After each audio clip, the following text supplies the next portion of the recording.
folks, this is Bardic Dragoon. Welcome back to Let's Play Ninja Gaiden Dragon Sword. So when we last left off, lots of things died. I mean, that could be argued for any of the videos in this series, but last video especially, there was a lot of killing. Like, I killed all the things, and then I thought hard about it and decided to kill some more things, because apparently I hadn't really killed all the things, just most of them. So I went and killed all the things. Literally, hopefully. I'm pretty sure there are probably more things to kill if I'm going through this level, though. With that said... Ow. Alright. Hi. You're up there. I need to shoot arrows at you. And also... Oh. No. Stop.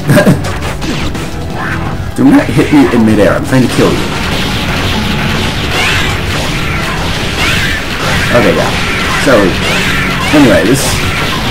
So, picking up from where we left off last time... well, actually, more picking up from the time before last...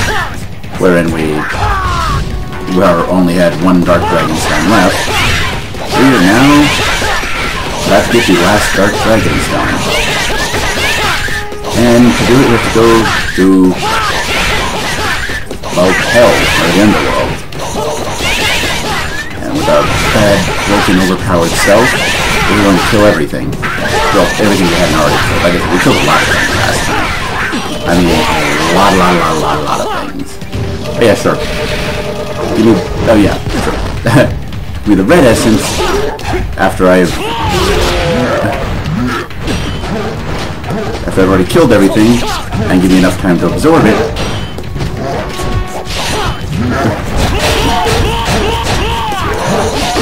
So, yeah, give me the red essence after I've already killed everything on screen.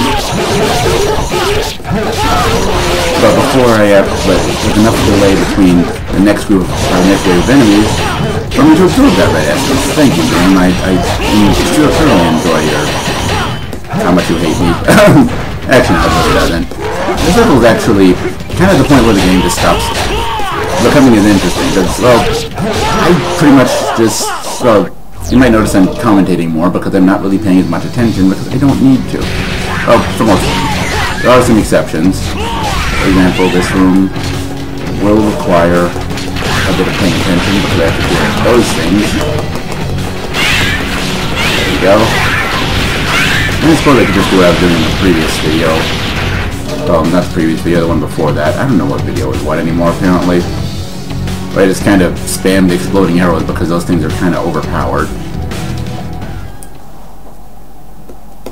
No, cutscene time. Oh, hey, it's freaky lady with a hole in her head.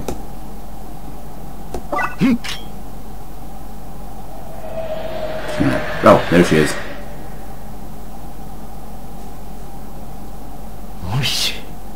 What? Where's Momiji? That's Ishtaros. What are you talking about, Momiji? Oh, she's there in her arm. Okay. Oh, that was... I don't know why that existed.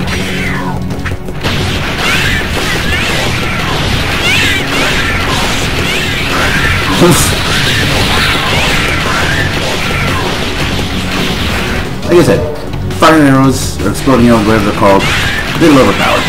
Not that I'm complaining, because by this point in the game, there really isn't a lot for the game to show.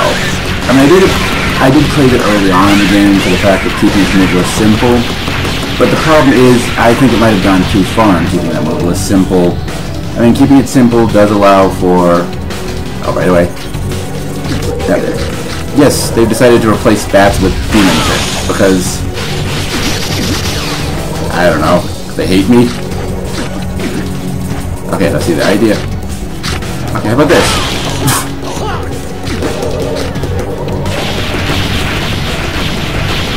I'm not hitting anything.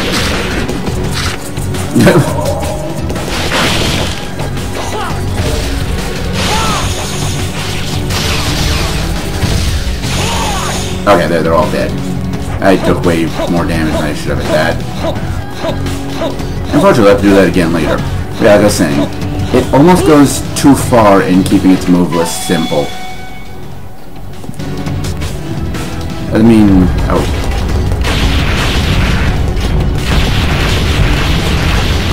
Come on, open your eyes so I can kill you. Oh, you're dead. Okay, never mind. Ow. because it almost leaves nothing really to look forward to as you progress in the game. I mean, things that we've gained throughout the game, the ability to perform one of the moves we already had in rapid, near-infinite succession. Really, the bow and arrow is the only new ability we gain. And even then, that's really more of just a modification of the... more of a modification on the shuriken that we started out with. I mean, it's more powerful, but slower.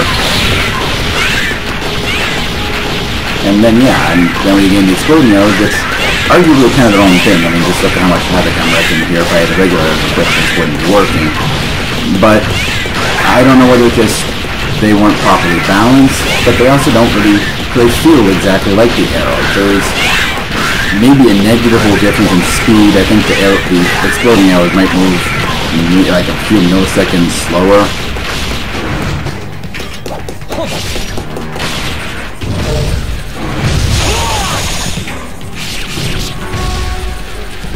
But yeah, as I said, and it kind of does that, and then other than that,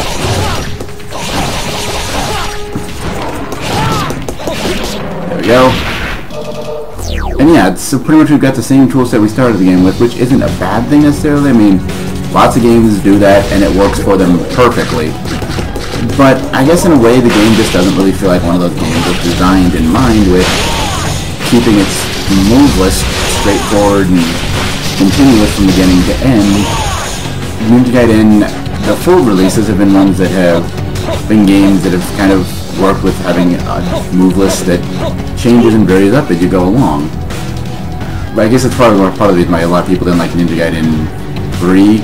I haven't played it personally, so I can't say anything, but the fact that the initial release you only had the Dragon Sword, plus the fact that it was easier, it's kind of making a lot of the same mistakes this game made. Actually. And then you have the Swing Killer Nimpo that you really only get one use out of. So in that one it refreshed a lot. I don't know, because if you consider how often save points come up. I don't know, one of these days I have to play Ninja Gaiden 3 now, I think. Though if I play it, I'm going to end up playing Razor's Edge, which kind of negates the point of having this discussion. Well, anyway, we're at the end of the level, so of course you know this means that there's a boss fight coming up.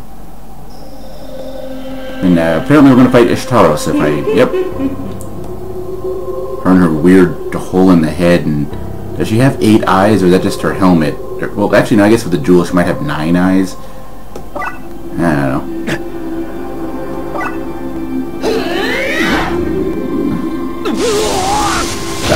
Oh, right. So I'm guessing she has a last Dragon Stone, or Dark Dragon Stone?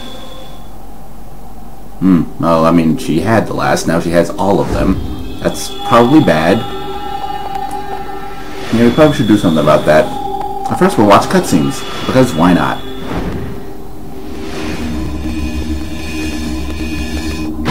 You know that dark...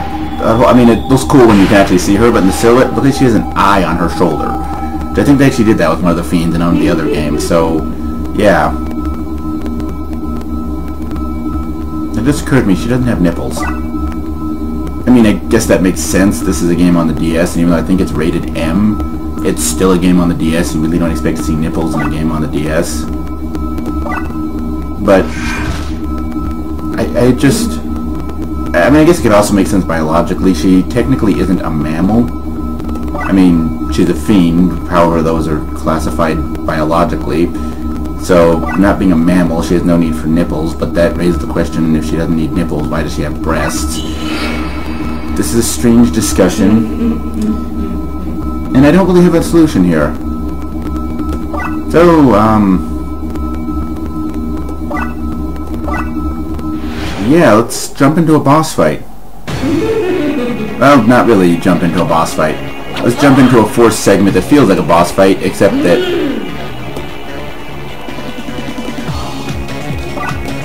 we can't actually hurt her. And, I mean, I don't know if this is actually timed. Every time I've done this, because I've actually had to record this multiple times, and every time the recording goes sour. But yeah, every time it's gotten to this point, pretty much the whole, what triggers it is me dying or taking a certain amount of damage. So considering the fact that one I was only at half health, I think it is time-based. It just, because I was trying to actually fight keep the camera view interesting. Ow. Oh yeah, but it tended to go till me dying rather than the timer. By the way, that looks painful. Like, really painful. I mean, the tattoos look nice on her when they aren't glowing and causing her to be in excruciating pain. But, you know, the glowing and excruciating pain part is not good. Also, her dead sister is floating in front of her. That's probably not a good sign. Well, I mean, for her continued living. It might be good for us. I don't know. I don't know what's happening here. And... yeah. Glowing. Oh, and costume changes. Okay. So, is Momiji dead now along with Korea? I don't know.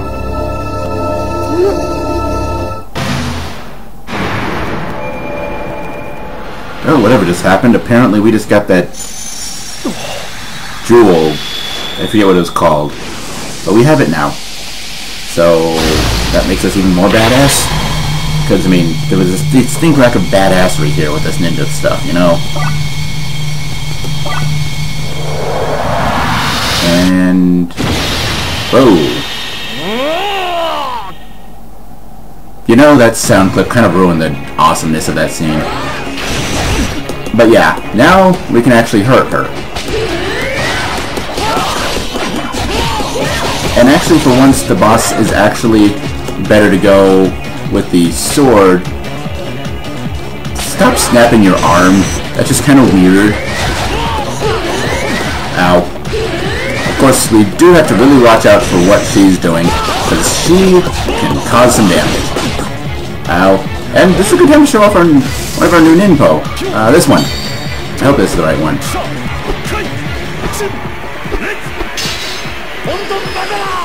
Yep, there we go. And we just create a cloud of blue essence to instantly restore to full health. Come on, do something.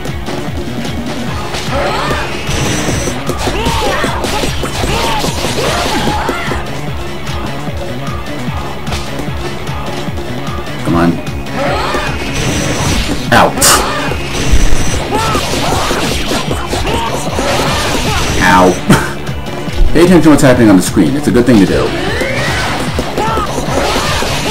Ow. Yeah.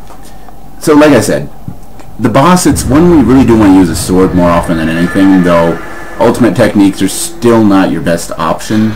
I don't think I've tried using them in this one, given the fact that they just worked so poorly in the previous fights. Come on. Throw something at me.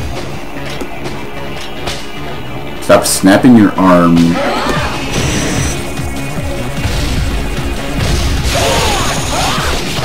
Yep, ultimate techniques are still useless.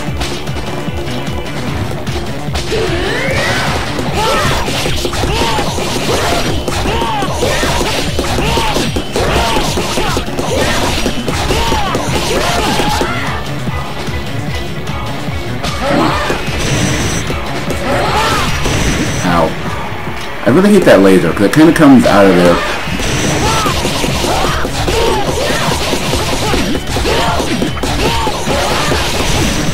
Okay, time for... whoa! Almost died there. Not good, not good, not good. Okay. By the way, if you hadn't figured it out with the ninpo, you don't actually need to draw the symbol necessarily on the screen. You just need to fill in the symbol.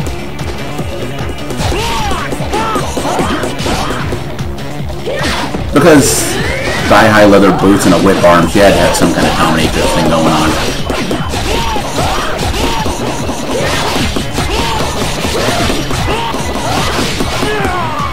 But, oh. That's close enough. I thought I'd won that one. But yeah.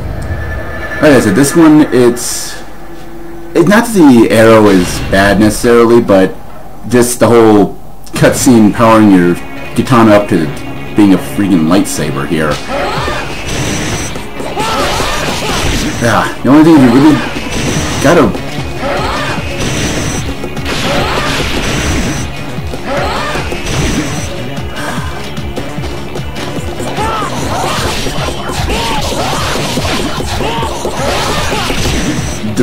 only thing you need to watch out for, arguably, is her laser, because that thing does a lot of damage, and she doesn't really get a lot of startup time on it, so it kind of just comes out of nowhere.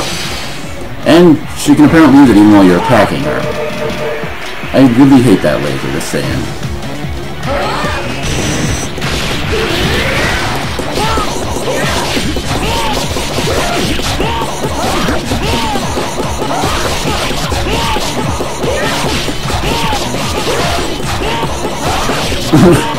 But yeah, so as you can see, this fight is one, I mean, you don't want to go full-on ignoring strategy and dodging, but yeah, you can very easily just ignore fighting intelligently and just go nuts. And kind of proves the point I was talking about earlier, where the game just becomes easier, less consequential. I don't know what the word I'm looking for is.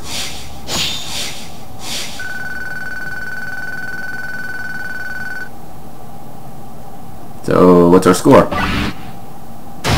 Master Ninja, because we're just that badass. Having a lightsaber does help with that, though. Anyway, that has been another episode of Let's Play Ninja Gaiden Dragon Sword. Tune in next time for... Actually, I'm not sure. We've got all the Dark Dragon Stones. Momiji's dead, so there's no point in rescuing her. Or at least I'm guessing she's dead. She looked pretty dead to me. I know there's more to the game, but I forget what happens next. So let's tune in and see that together. Until then, as always, later, folks.